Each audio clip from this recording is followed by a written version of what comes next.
22 of the Through It All podcast. As you know, the idea behind each episode is kind of just to uncover one's true story and then have honest conversations about overcoming the difficulties of life. And today, usually he's the man behind the cameras working all that stuff, but today he's going to be in front, and that's Colin Garcia.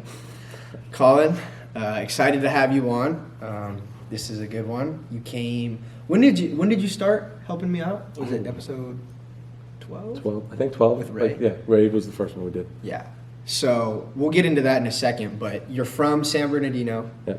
Graduated from Redlands, East Valley, 2020. And then you're here majoring in film, video production, and then with a minor in digital media. Yeah, that's it. I was undecided when I came in, though. Like, freshman year, I was undecided. I didn't know what I was going to do. Really? I didn't know, but I mean, I always liked making little videos and stuff like that. So I knew I wanted to do something, but I really didn't know what I wanted to do because I could have done like business, which is like, it's good to have a business degree, but I was like, I kind of want to do something I want to do something that is related to business, but that I can do that makes videos, which is what I like to do. When did you know for a fact you wanted to go all in with the media and digital? So my cousin actually is a movie producer, and so that's what I want to do now is produce movies. And so he produced 47 Meters Down. Right, I remember you telling me that. That's crazy. He produced those two. He produced a bunch of. He's an English producer, so he works with. His idea is the tea shop company. So his idea for that was to have like basically a coffee shop or a tea shop in England, and you'd have like that shop, and you'd have people that were all like-minded and wanted to make films and movies, and they could go there and just talk to like directors and producers and people, financiers, and make their movie. And that was like a safe space for people to meet. That was his idea of, and that's his production company now. Mm-hmm. And so he worked on a bunch of different English movies and movies that he's working on right now. But he showed me a trailer of one that he's going to work on too. It's pretty fun. And it's just that industry it's so big and it can grow so much more, and it's already so successful. Right. And there's so much money flowing through that industry. And I've like, even just what I've done, I've just been a PA on set, and I've just like still that movie was a small private movie, and that was expensive. Yeah. Because I was using the production card to buy stuff. I was like, this is a lot of money. Right. Yeah, it was crazy. Because I remember you were telling me, like, the first time we met up, you brought all your stuff, showed me the equipment and stuff, and you were like, yeah, like, entertainment is huge. Entertainment? I never thought of you, like, everyone needs a new movie, podcast, like, it's something. Like, you don't really think about it until you don't have anything. Exactly. Like, people are, like, now, like, looking for shows and all the time because they watch so much stuff, but there's still, like, you can find anything all the time. Sports too. Mm-hmm. Yeah, sports are big. Sports, you can never not have sports. Right. People they'll freak out if you don't have sports. And wish we did. Yeah, the pandemic, that was crazy. Everyone did not like that when there was no sports. Oh, for sure. I didn't like it. No, I hated it, bro. That was brutal. How did you get through that though? Like, how did you just kind of stay even keeled? I kind of like focused on working and like just working out too. So working, like making movies and stuff like that. Like meeting people. I met so many people through the industry already, and I just did it for like a month, and I met like 30 people. And when was this? That was last summer. Okay, so it was like that. That was COVID times. Was like it pretty heavy? It was COVID summer. Yeah. That's when you were working on set. It calmed down a bit in that summer section, but it was still bad. Right. So we got tested like all the time, PCR tests over like the weekend. And like one of our actors in that movie, I don't know if I'm supposed to talk about it, but one of the actors in the movie, he was cast as so there's 3 leads or something like that. He was one of them, and he got cast, and then like a week later he tested positive for COVID, and he couldn't do the rest of the movie. So they had to bring in a different actor to replace him, and we had to reshoot everything that we shot with the guy. That's crazy. Mm-hmm. How was like the mentalities of the whole like cast and crew, and how did they adapt to like losing their LeBron James? It was they did pretty well, which Yeah. I was like, that would be pretty, like if you shot a bunch of stuff, which is already expensive, you paid for all the film and all the stuff like that you actually had to shoot, but then you lose one of your actors, and then you have to reshoot everything. But I mean, it was stressful for everyone, of course. Like even me, it was stressful and I was just learning everything. Uh-huh. But like for the guys and the directors and everyone like that, they did pretty well to like keep everyone up and make sure that wasn't like a detriment to the movie. Could you tell they were on edge, like from their behaviors before this happened, and then after it happened, they're like, okay, like it started to be a little bit more serious around, like that was the vibe? There was a little bit more pressure. Yeah, you could feel it, and you could like there was once where the guy was like, he was like freaked out a little bit, but then like everyone like brought him all back. So that industry also, like, it's very supportive over people. It hurts people sometimes, but like as soon as like something bad happens, usually everyone else is like, okay, we got to fix that, and everyone works together in a film. That's what I like too. Like you can't make a movie by yourself. It's you can make a small movie. You can't make a big movie by yourself. Yeah. And what do you mean exactly by sometimes it can hurt like a lot? Like that job is tough. And which job is it specific? Is it like the actor's job, or is it like Well, all of those everything? jobs. Because like if you say you have a film night, like so you start at 12 noon in the midday, and you can go from noon till like 3 a.m. Wow. And those actors have to stay on set too, and like they have to stay awake and ready, and they have to memorize all their lines, and they can't forget anything because if they mess up, we have to reset up everything, reshoot all the lights and everything like that. And so if you mess up, it kind of like slows everything down, and then you still have to finish it. There's a schedule for the day. If you don't reach the schedule, you're behind the next day. So you have to reach the schedule and you have to finish. So it's very scheduled and very organized. But if you fall behind, there's a lot of stress, and you got to fix that.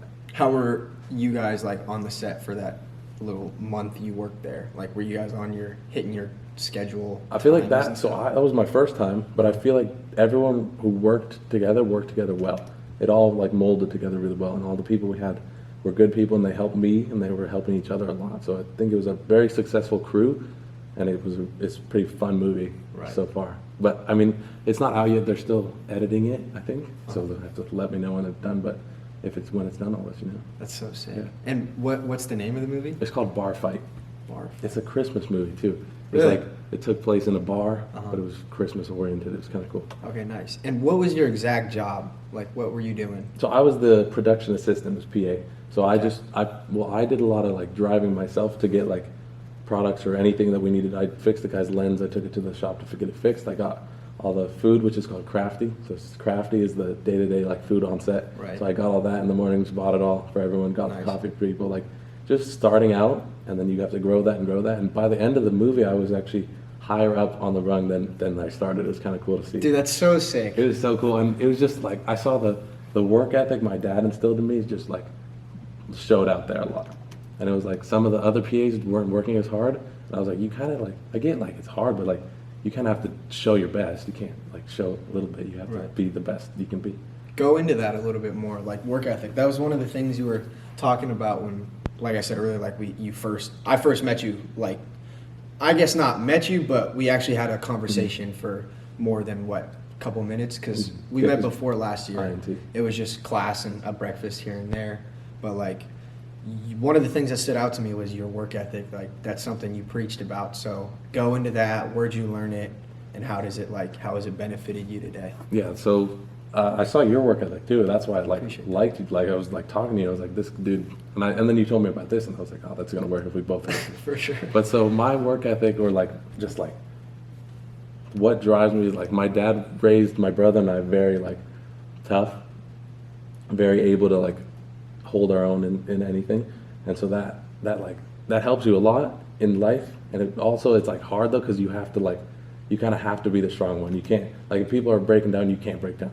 Right. Like you can't, and it's tough too, because sometimes you want to, but you just know like it's not worth it, and there's no purpose to breaking down. Like, what is it gonna do?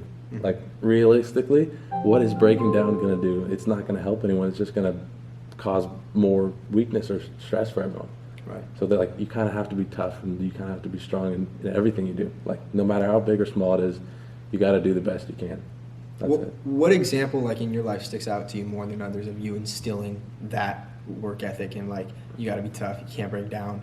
I think through my family, stuff like that, because usually my family's like, they're not like the most functional. They're not great, but they're like, obviously we love it. Like everyone's happy and like they love each other. But like, I think usually, because my mom and my dad are divorced, and my brother is like, I guess you can't really label it, but my brother is like more of my dad, and I'm more of my mom. So when like there's arguments or anything, like usually my mom sees my dad in my brother, like she sees like, his talking, he's speaking through my brother is what she sees. So I kind of have to be in the middle of that, and like have to like show her that it's not my dad, and it's not like it's him. So I have to be strong. Like I have to be like the mediator between everyone. Is usually where I fit in. Nice. And it's like you've told me a lot, and I've seen you post about it, and it's like incredible what you're throwing up in the gym.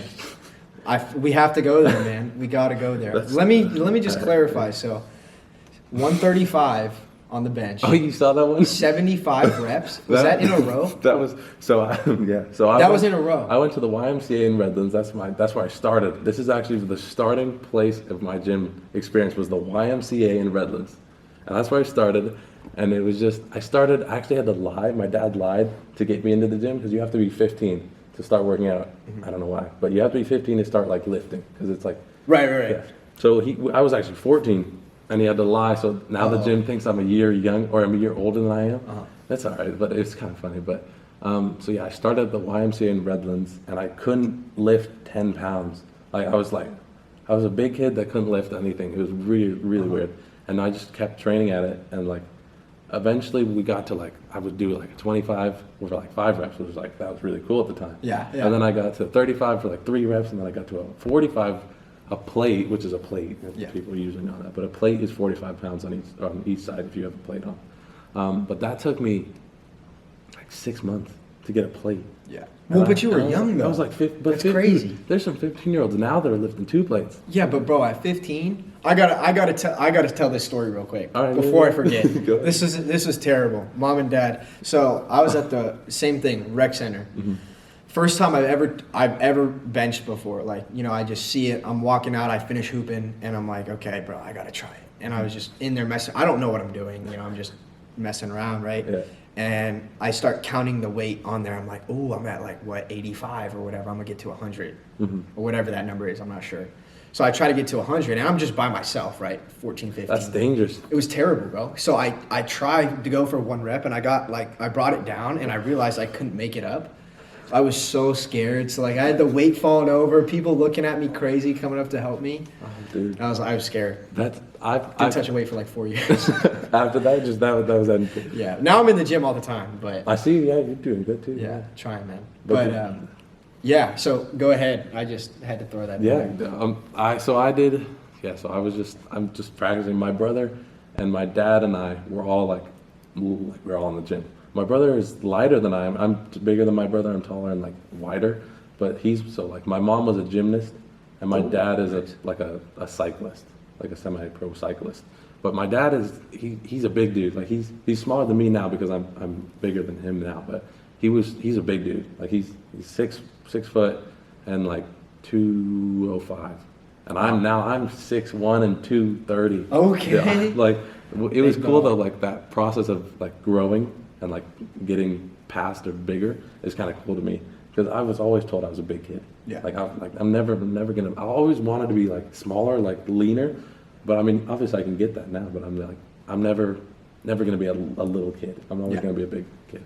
But so I'm gonna my thought process was I got people bullying me or everything for being big. And I was like, if you just keep saying I'm big, then I'm gonna be as big as I can be, and not in a bad way, in a freaking strong way. Yeah. And so I started doing more gym. That's when I started focusing because I used to play soccer all the time. So I played soccer since I was 4 till 18, and I got to Premier. So we started bronze, and then you go to silver, elite, and the stuff that you just get there. And I got to Premier my last year, and I was going into college as a Premier player, and then I hurt my knee. So I have soft cartilage behind my kneecap. Everyone thought it was a meniscus tear, so I have soft cartilage behind my kneecap, and then a month after that, COVID started. So I was injured and COVID started, so I couldn't train at all. Okay. So I just that just messed up my schedule and everything. Right. So I focused more on the gym and focused more on school and the gym and work, not as much soccer. But so the gym then went to be a sanctuary, I guess you could say. That's if I was upset, if I was stressed, I would just go to the gym. Yeah. And it's not the best coping mechanism, but it's obviously a very fun one if you want to get strong. Right. So I was starting to do a plate. That's what I start with now. So I couldn't do that, and that's what you start with. And then you move up. I move up slow because some people go from a plate to 2 plates, but that jump there's a lot of strength in between that jump that you have to have. You have to be able to rep 185 easily if you want to go to 2 plates. So you go 1 plate, and then you do a plate in a 10, plate in a 25, plate in a 35, 2 plates. And 2 plates for me was a really cool point. Yeah. Because my dad, the highest he's ever done on the bench was 2 plates and a 25. So that's 2 plates, which is what, 230, 250, something like that? Yeah. 275, something like that. So he got that's his highest. And so I got to 2 plates, and that was like a really big thing for me. Like that took 5 years. That took a long time to get to 2 plates, and that's really heavy. Yeah. It's 225 pounds if you add the bar too. That's crazy. That's heavy. That's a lot of weight. But then I started going past that, and I was like, I got to get, because my friend Seth, who I played soccer with, is Seth Lawrence. He's actually the starting goalkeeper at University of Redlands. I told you about him a bit. Right. But his dad's crazy. His dad's name is Art Lawrence, and he's a shorter dude. He's like 5'8" or 5, something like that, 5'8", and he's huge though. His shoulders are like way out here, and he's just a stocky, like we call him a bulldog. Uh-huh. And he puts up 415. Wow. Which is like, that's so heavy. That You is. don't like, you can't, I can barely even, I could get that off and then I couldn't do anything. I'd have to put it back. There's nothing that you can do with 415. Yeah. But like he's pushing out 415 twice, which is a lot. That's ridiculous. My friend Seth had it. That's his dad. He had a competition with his dad. First one to get to 315 for Seth, and first one to get to 415 for Art. And Seth hit 315, and Art wasn't even near 415. He was at like 330. And he's a very like that's the work ethic too. He has that, and he's like, put it on. And Seth was like, but you haven't tried it yet. He's like, put it on, and he did it. And just to push his son, he did it. And Wow. he wasn't near it. I don't know how he did it. Yeah. And he does like, he's crazy. He does the same on the Smith and the regular bench with his legs up. Oh, that's disrespectful. Dude, 415 Wow. while your legs are on the bench. Wait, he does 415 with his he legs up? puts his legs up. I don't know how you can put your 415 or 215? 415. Dude, no way. Puts his legs on the bench and you have to connect to the ground and Yes. like lift. I don't know how he does that. That's like defies physics what he does. That's absurd. He's crazy. But I met Art with I was 9 years old playing at Spartans in Ukaipa, soccer, and like my mom was funny because Art would like yell at the kids, and we were 9 years old, so like everyone's like, oh, why are you yelling at the kids? Like, he's like, you gotta be better. Like he's like yelling at everyone to be better, and like Seth now he's gone through some stuff, but he's like the best goalkeeper in the area. Yeah. So that work ethic got him a lot, and he had to. That was his dad. But Art was like yelling at the kids, and my mom was like, "Why you can't yell at the kids?" And my dad just laughed. That's so And he's like, "This is gonna be my new best friend." And like, so then he started hanging out with Art more, and then I started hanging out with Seth, and then we all went to the gym together, and all at the same time. And we're like, Seth is like, he's probably like 5'8", 5'9" now, and his dad's like 5'7", 5'6" now, I think. But so we're all like, he's pretty big, but like we're all like wide. Yeah. So when you walk into the gym with like 4 big wide dudes, and you go straight to the bench, like it's kind of fun. It's over. It's like a family. It's pretty cool. That's cool, man. We do that. You know the Planet of the Apes movie? No. Oh, yeah, I know what it is, but I'm not familiar with it. Okay, so there's a thing in the Planet of the Apes movie where they're like this, and it's like apes strong together. And so that's what my family always do, because we're big apes, and I'm the orangutan because I have red hair. Oh, That's is that the... So it's Maurice from the movie, so that's Okay. what I am, I guess. There you go. So we always do this. My friend Seth and I always do that, like apes strong together, like we're all strong together. Right. It's kind of fun. That's cool, man. That's our thing, yeah. Well, it's interesting you say that, and like how you guys all go to the gym, and all 4 of you are throwing like hella weight. So but it's like you are who you hang around. Exactly, but they're strong. Like their genes have. He's a stronger, shorter dude, so he has more like their arms don't go as far. That's the joke we have. Like Right. they don't have to go as far as Right, we do right, because we right. have the way out here. Yeah. But so he has Seth. I think the highest he's done is 315, which is 3 plates, and that's what my goal is next. Which I'm at 305, which is I got that first 305. The first 305 I've ever gotten is actually at Concordia's gym. Nice. It was so that Making history. But that was fun because I was trying to calculate how much it was, and I just kept putting stuff on, and I was like, I think this is 305 right here, and it was all the way in the gym on the bars. That's so It was sick. so fun. Like it looks crazy though. It's Yo. like it takes up like you know the end bar, and it takes up all the way to there. So there's a sliver left that you Right. can put like nothing on. Right. It's kind of cool. That's so sick. But that's heavy. What does it mean to you, like when you will see 315 on the bar? and you Progress. whip it out? Development, growth, like everything that is important in reaching the next goal is what it is. That's literally, it's a mental thing now at this point, because at this point I'm strong enough to do it. Now I just have to do it. I'm just too busy and stressed to like focus on it, but I need to focus on it after this break with school. We're almost done, like we have 1 more day. So after that, it's going to be focused on that. That's so cool, man. And now, what's your biggest goal? Like, I know what it is for lifting, know what you want to do with that. What is it for, like, the digital media, graphic design and film, video production, all that stuff? Where do you want to go with that? So that I want to go to England and work with my cousin, starting out and seeing how he does everything. And then I want to have my own production company. So actually, Garage Productions. The production garage. Production garage. Very good. So that's the idea. And I actually just bought the domain. I bought the name. No way. I did. I bought the website too? theproductiongarage.com. Let's go. That's the whole name I bought. So I bought that in Mexico actually, and because that's a good name. Like the production garage, it's worth a lot of money. Like you can resell the name, right, and make money. But I bought the name because I want to have that name, and that's what the idea behind that company is like.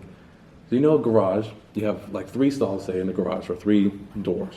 You could have a boat behind one door. No one knows. You could have a race car, you could have a truck. Like, you could have a motorcycle. Like, no one knows what's behind the doors until you open the doors. And so the idea was like, this company could do anything. This company could make movies, could make TV shows, it could produce sports, it could make things, it can do stuff. It's a very versatile idea behind the company. It's not just for movies, it's for entertainment in the general sense. That's so cool, man. And talk about the logo behind that. So the logo is actually, this cross right here is my grandma. Actually, this was her passion project. She was an artist. My grandma was she made marble statues and stuff like that when she was alive. Nice. And so she made this cross and she gave it to she wanted my brother, my dad, and I to all have one. And so it's a cross and it has 3 sort of pieces down. And so it's like 3 like this in a row. And so that, to me, she's like what she told us and what our great aunt told us, because she was the one that like gave me the first necklace. It was a solid gold piece, full necklace, solid gold, and she gave that to me in England as like, she was like, it was a whole very emotional family. Like we were talking about family, the whole England. It was during Christmas. We were just talking about family and stories of everything, and she remembered that was her sister. So she remembered that her sister wanted her to give us the necklace, and she only had one, and my dad had one at home that was his, but she gave that to me in England, and so it meant the mother, the father, and the son, and it meant family. It wasn't religious too. It was religious because my grandma was, but the idea behind it wasn't a religion idea. It was more of a family staying together idea. Okay, nice. And it was to create stronger bonds and to families are difficult, but you can't let them go. They're your families. So you have to stay strong and you have to support each other. I love that message, man. Yeah. And that's why I wear it all the day. I wear it every day, even when I sleep, when I shower, never take it off. Nice, man. And now, is that gonna be the logo for? So is it garage? It's garage. Production garage. Production garage. I always mess it up. You could. So I made the logo, and the logo idea is it's not the cross. It's just the 3 pillars. Okay. And they're different. They're offset. Right. So it's 3 pillars offset. But I didn't want to have the cross because I didn't want people to think it was a religious company. Because then you'd only get not as much. You wouldn't get as much people to watch your stuff if it was religious based. Your market trends. Yeah. So you wanted to get the biggest one you can. So the 3 pillars. One is like a road. So one is a road with like the yellow dotted lines, a road. And then one is a jungle or a forest, and then one is the ocean. Nice. So those are 3 of the aspects of my life. So the road is cars and vehicles, and that's what my family loves to do is cars, and we love to have stuff like that. And then the jungle is we love to go to Mexico. We mountain bike through the jungles all the time, and that's it's a safe space. That's the jungle's incredible. There's so much there. And then the ocean is we have a sailboat. We love fishing and sailing and stuff like that. So we have always that connection to the ocean, and we just started surfing too. We're learning all that. So the ocean, the jungle, and the road are all our 3 biggest connections, and that's the 3 pillars. So it's sort of it fades out. The 3 pillars fade into each other, and then it fades out to all silver. And that's what this one is. Dude, that's so sick. But I already made that whole. I designed that whole logo already, and I can show it to you after. Let's do it. But pull it up on the screen too. I can put it up, yeah. You gotta show them. And then so that's the idea for graphic design too, because that aspect of things is so entertaining. Graphic design, that to me is one of the coolest things you can do. Is graphic, you can make stuff out of code, or numbers can make actual things. That's kind of cool. That's ridiculous. The coolest thing is creating. Whether it's you in your camera, videography, stuff like that, or me with the podcast and you editing stuff. I just think we got to express ourselves. There's a really good not TikTok, but YouTube video, TED Talk, with Ethan Hawke. He played in Training Day and a couple other movies. I love him. And he was just talking about the power of like creating something, whether it's writing, art, all that stuff. It's just a way to express yourself in a way that's, that's you. It's not like, oh, I'm doing homework. There's nothing wrong with homework, but it's just like doing what you want. That's kind of creative outlet. Yeah, exactly. Like creativity also applies to everything. That's so true. You can create anything anytime you want. Yeah. Like if you I can't do it. Why not? Like just go make it. Right. We have the world now has so much technology, so much like evolution that we can make anything. Like Yeah. you can just do you want to do anything, just go try and do it. Yeah. It'll probably work. Facts. And I was narrow in my description of it, like what I was talking about, podcasts, whatever, but it's like even things like just athletes, right? You're a point guard or whatever. Reading the pick and roll, you're creating opportunities for other people or for yourself. So like everything's really an art. That's yeah. The art. I like the art is like, what is it? Art is the eye of the beholder, right? Art is seen in the eye of the beholder. Eye of the beholder. Oh, okay. So, like, I know art, the beauty one. Which one is that? Beauty is in the eye of the beholder. Okay, yeah. It's like the same thing. It works anyway because Yeah. you can see it anywhere. Yeah. If you have the vision to see it and make something, then it's there. Right. And it's usually anyone. Like everyone has creativity. Everyone has the ability to do something that they want to do and that they can do and that can be successful. They just have to try and do it. That's you hit it right there. That's the hardest part. It's like you can dream it. That's cool. But at the end of the day, it's like, can you do it? yeah. Or will you even try it? Yeah. I mean, whether you make it or not, like, heck it. Like, you know what I mean? like we're making this podcast. Like, Right. half the kids at the school probably want to make a podcast and they can't because they just didn't do it. Right. Or they could, they just didn't choose to. Exactly. You know what I mean? Like I had people, it's funny, I had a couple people back home tell me like, yo, I wanted to start a podcast. I'm like, yo, yeah, do it. Let me know, like, I'll help you. And they're like, no, we're actually going to do it. Like, I swear. Like, I've heard so many people say, I didn't know you were going to do it, but like, I was planning on doing it. I'm like, yeah, bro, do it. And it's like, nothing happened. There's nothing wrong with that. It's just mean, people are busy too. Stuff like that happens. Life happens. Yeah. But like, how much can life happen without you happening? That's made that up right now. Dude, that's tough. Quote that. Brackets. Let's quote that. Copyright that. Yeah. Do it Trademark. all podcast trademarked. Ricky Bobby Inc. Production Garage. Yeah, there you go. Trademarked. Yeah. That'd be tough. That'd be cool. That's your motto, dude. Oh, That's your motto. slogan. No, but like it's just like acting on things that are speaking to you. Like the podcast spoke to me, so I had to pursue it. But the funny thing is though, like I was letting life happen to me, like because I bought the mic, it was sitting for like 6 months in my drawer. I was just letting it sitting on the idea. I was like, yeah, I'll do it. And then finally, you just go. So. I also think so. What ties into that kind of stuff is regret too. Yeah. Like regret. Oh, huge. Is huge. Like if you have the equipment, Oh if you have the gosh. stuff and you don't do it, you're gonna hate that. Like Yes. just try. At least try. That's it. Just try. Regret. That's huge. Regret That's is a huge huge motivator. in everything in life too. It's kind of cool. Like life is full of little options. Like you could like today I could wear a different shirt. Today I could like anything is like can cause a different chain of events happening. Right. And it's just you got to be able to know what's right and you got to do what's right and you got to be strong through it too. If you make the wrong decisions, you got to own up to them. Exactly. Like I was just literally thinking about this before I went to bed last night. It's so weird that all these little decisions over a day, over a week, over a month, over a year are added up. And then it's like in 5 years, you are that person because of those small little decisions. You're the same person that made the decisions, but you're now completely different. It's weird. Say that again. Say that again. So at the 5 years example, Right. So you're the same person that made the decision, Yes. but you through all those different decisions, you completely changed. Right. But you're still that core of that person that makes the decisions. Yeah. Like you're not going to stop making decisions now. You got here. What are you going to do? You got to keep making decisions. Get there and there and there and there. Nothing's ever unlocked. Yeah. There's There's no final like level, like a boss video game. There's no end point. You just got to work. You just gotta keep going. I wouldn't say that sounds weird. I wouldn't say work. You just gotta live. is what I should say, not work, because work can be interpreted differently. Like, that's just work and die. That's not what you should do. You want to live and work happily. Right. You don't want to just do something you don't like to do. Yeah. That's what this, like, you love to do this. I love seeing you do this. I love helping with you, too. Thanks, man. And this is like, this is cool, man. This is fun, dude. Yeah, we're in the classroom just making a podcast, and everyone else is just sleeping, probably.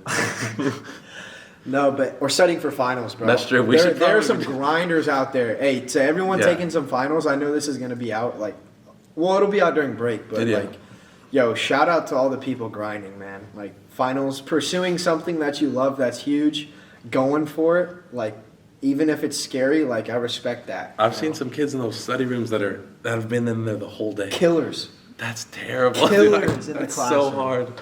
School Yes. never worked with me, though. It never, like, calculated the same with everyone else, but I mean, I know it's useful. Like, I could not go to school right now and make a bunch of money, but that's not how you do that properly, you know. Yeah, like school didn't resonate with me. Like my sister's in 7th grade. Oh, And, we were doing a study guide. Like I was helping her with her math or whatever, and she printed out 2 copies, and I was doing that. But like I actually loved doing it. Like that was when math was fun to me. Yeah. Like I enjoyed school up until like high school.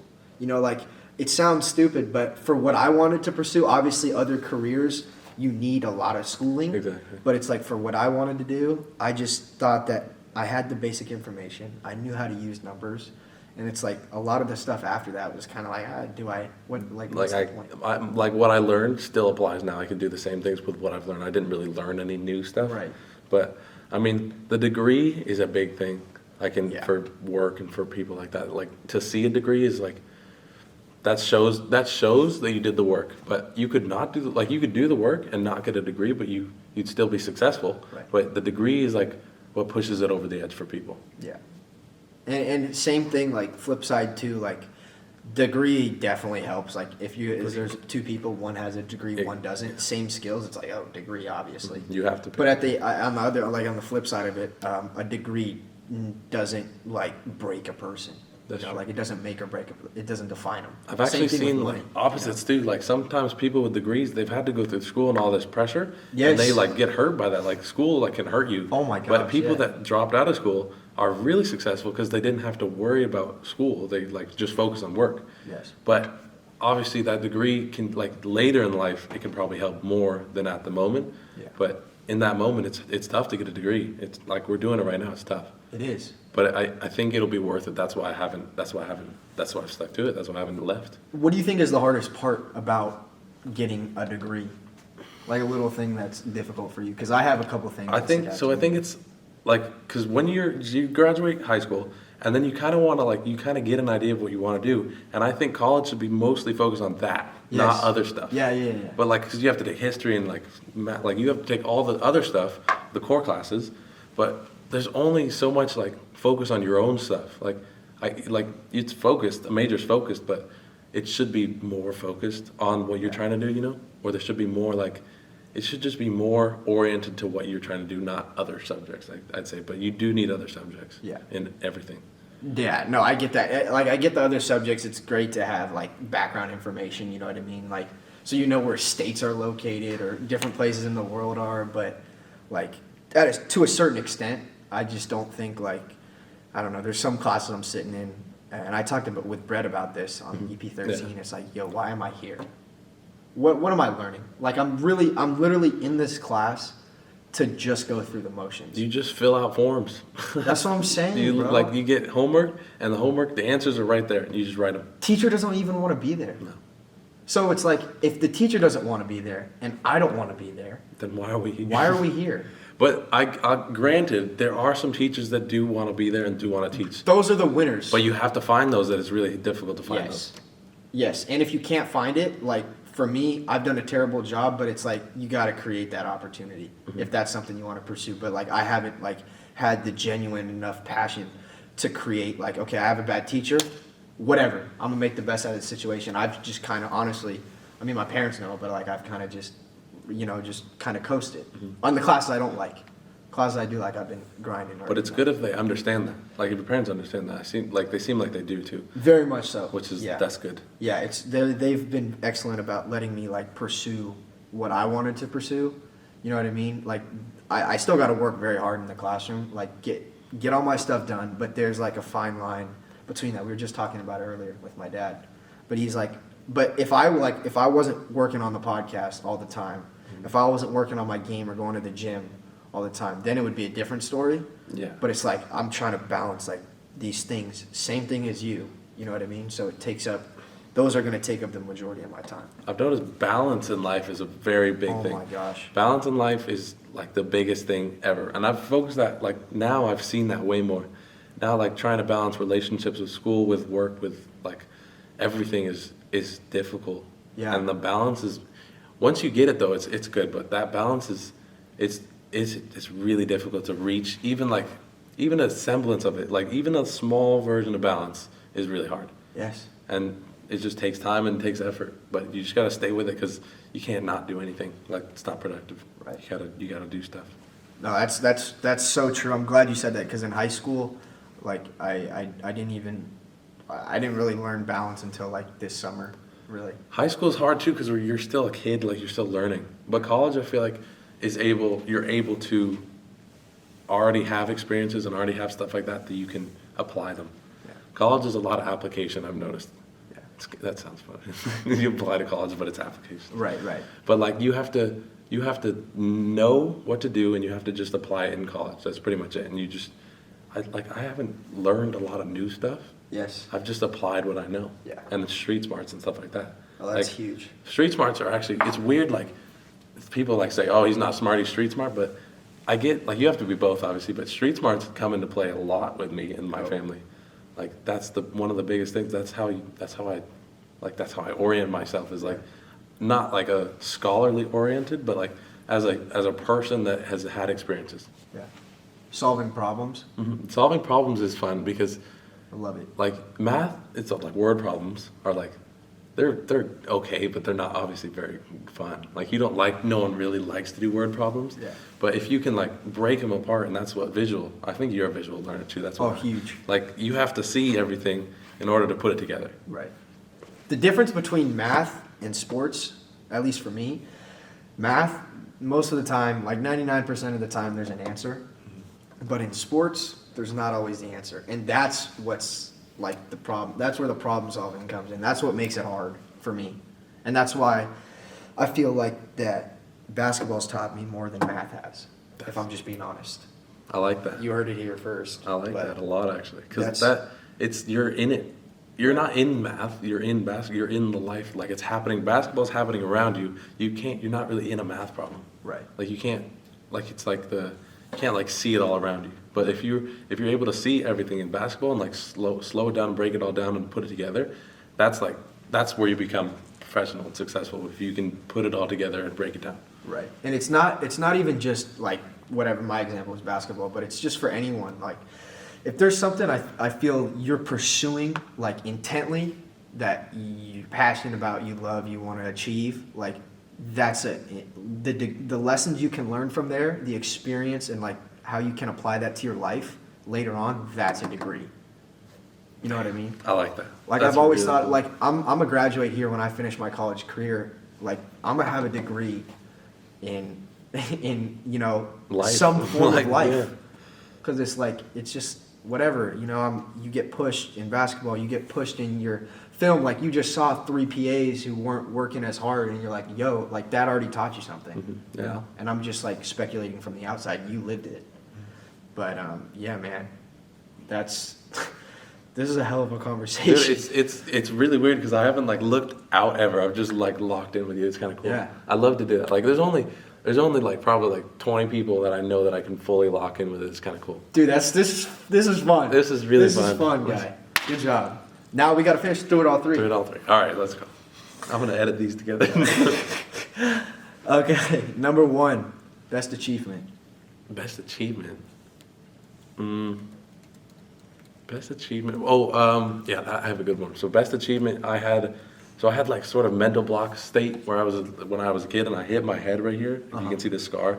It's from a big green wheelie trash can. The corner hit me right in the head. Ooh. And I put my finger like to feel it and went in my head and I had it. So No. it was not good. So that I played soccer, right? And I was a center back. So I headed the balls and I like used my head a lot. And so when I got this scar, I had 47 stitches on the outside. Wow. And then, 47 inside stitches, 10 or 12 on the outside. And those are the dissolving ones. Right. But so I had a mental block where I couldn't head the ball. Oh, It was like the yeah. yips. Like people have like stuff like that. Right. And I couldn't like head the ball because I felt like it was going to open up and it was scary because I had blood all over my face when it happened. And it was just like it was like a horror movie thing where it was a lot of blood. It was weird. But I had a mental block and my dad actually helped me a lot because he took me to Tony Robbins, a motivational speaker. Oh my gosh, you saw him in person? So I did the Firewalk at Tony Robbins. Wait, so what is that? Because I've heard him say that before. The Firewalk is crazy, dude. So the Firewalk, it's the first day. So he has this big seminar, and the first day he talks straight for 12 hours, no break. Does he's got to eat though. I don't think, dude, he doesn't eat. He's So scary. you sat there for 12 hours listening So we to sat big- there in Big T? We sat there for 12 hours listening to big Tony Robbins with his freaking grabbing people's heads and stuff like that. And we sat there for 12 hours, and then at the end, you're locked in with him, and then like, some of the people you lock in with. But at the end, you lock in, and then he teaches you this mantra, which is cool moss. So when you're walking over the hot coals, he's like, it's gonna be hot, and you know your body, it's gonna be hot. It's because it's hot coals. But your mental side of it has to know it's not. So you say to yourself, cool moss, and you don't look down. You just walk across saying cool moss to yourself. Mm-hmm. And it's 12 feet, I think, something like that, 14 feet, something like that. And you walk across, and then you get to the end, and then they spray your feet down, and you walk away. But like that like, it sort of symbolized me getting past my mental block of heading. So I walked across, and at the end, I turned around, I saw my dad doing it too, and like just saw like everyone doing it. It was like, these people are all trying to do something, and they're all trying to break a habit or get past something. Right. So why can't I do it? It's right there. I just did it. That's so sick. If I just did that, broke something that I didn't think I could do, then I'll just head the ball. And it just came like that. It was really weird, a weird realization, and you just change. It's kind of weird. No, that's incredible though. You should do one of those. The Dude. Firewalk was sick. I've been wanting to go to Tony Robbins or Gary Vee for so long. I'm going to, for sure. Eddie? No, not Eddie. It's Master E or something like that. The E guy. Eric Thomas. Eric Thomas. Dude. That's dude. Beast I forget mode. his name. Yeah, he's. Dad. Beast mode. I love that dude. Oh my Eric gosh, Thomas. dude. That. I'd be sitting in the rain shooting with my headphones on or whatever, bro. Just listening to his motivational. You wanna be speech. a lion As or a bad sheep? As you You know that want one? The lion or sheep? Crazy. Yeah. Crazy. I love that one. When you want to succeed as bad as you want to. I would play those oh before my gosh. soccer games. I'd play them in my head, just memorize them. Those were so fun. They dude. work. They work. They do work. I love those guys. That brings back some memories, man. There you go. Just grinding in the garage. That's where I started too. That's the thing too. Production garage. Every great thing starts in a garage for some reason. It's weird. Yes. So that's It really does. You see all like the big CEOs Apple. or whatever, like they start in the garage. That's what. Dude, That's we're gonna be starting in a you. classroom. This Exactly. is close enough. Exactly. It's close. But I Through it all. started basketball journey in my garage. That's where I dribble all the time, Yeah. and that's your name. Yeah. So it's Yeah. crazy how it's intertwined. Okay, now I was gonna ask you if you could compare yourself to an animal, what would it be? But you already told that earlier. Which one? The orangutan. Oh yeah, that's just because I'm ginger. Everyone like compares me to that. It's funny. I like it though because orangutans are the strongest and smartest like apes, pretty much. Yeah. It's kind of cool. So that one works. Well, I'll give you another one. Okay. What is the funniest thing that happened to you recently? Recently? Yeah. The funniest thing? Oh my gosh. The funniest thing that happened to me recently. It's weird, like you get put on the spot. You can't. I know. Okay, so this will be it. The funniest thing that happened to me recently. Fuck, dude, I don't know. All right, wait. Could you do the next one? Let me think about that one. 'Cause Okay. I'm trying to think the funniest thing. Last one. What advice would you give to yourself at your lowest? Oh, that's the good one. I would, yeah, that's sorry, man. I'm That's our mixed up. killer question at the end. Okay, let me think of the funny one first because we got to save that one. Okay. Take your time, bro. Yeah, funny. We in no rush. The funniest thing that happened is it's not a joke or a comedy sort of thing. Yeah. But the funniest thing is like everything started like breaking down right now. Like cars broke down. Both of my cars broke down, so we have to get them fixed. Everything like sort of like broke down. Like I got stressed with school. Everything like sort of stopped. Yeah. But then I was like, it's just funny that like it all happened at the same time. It's sort of like a test. So it's just like it was funny to be like, okay, well, obviously, like, I'm just gonna not have it affect me. I was like, okay, Right. I'm done. I was like, Right. I got to a bad, like, I was like, I'm just upset. Like, it was funny because I was like, there's no need to be like this, and so I just started trying to be the other way. Dude, I love it. That's the funniest thing. They were like pulling your strings, like, Yeah. oh, I'm gonna throw this at him. I'm gonna throw this. You're like, nah. It doesn't affect. Adversity is adverse, or pressure makes diamonds, right? That's the whole thing. Yeah. But adversity helps people. Like, because if you can withstand that, then you're stronger, and then you can win. For sure. Yeah. Okay, then we do the last one. Can you say it Okay, again? I got you. Because that's the best one. Advice you would give to yourself at your lowest. Okay, so that one is actually kind of weird because like right now it's kind of felt like that, like the lowest, because my parents are going through like a whole like suing each other thing. So that is, my brother and I are both involved with that, and it's really difficult.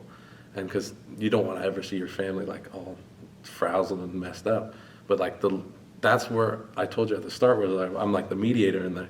So the lowest point is for me is like when I have to do everything, when I have to be the strongest one. Because my dad is all like, because he has to pay my mom, and my mom is like freaking out that she's like not gonna have, like get paid. Like there's a whole thing. And her sister, her sister has cancer now, so she's all. That's where we're going to Canada actually, to see my sister, or her sister, or my aunt. So we're going there. So right now it's pretty tough, and school is stressful and everything like that. But I think literally just like I've used this, the through it all, as I've adopted that now kind of in my own life. I've like literally said like through it all. There you go. Dude, give me the chills. Through it all, Holy you can shit. you can just like literally through it all you can do anything. Yeah. If you can go through it all, you can do anything you want. Just you have to get through it. It's like the eye of the storm. You go through half the storm, you're in the calm, and you got through that, but you got to get through the next part, and then you're out of it. Dude, But that's incredible. I love the through it all. That's my favorite. Yes, sir. Oh, that was good, man. I love through it all, man. That was great. There you go, baby. Okay, so we're gonna do episode 23, but we have next.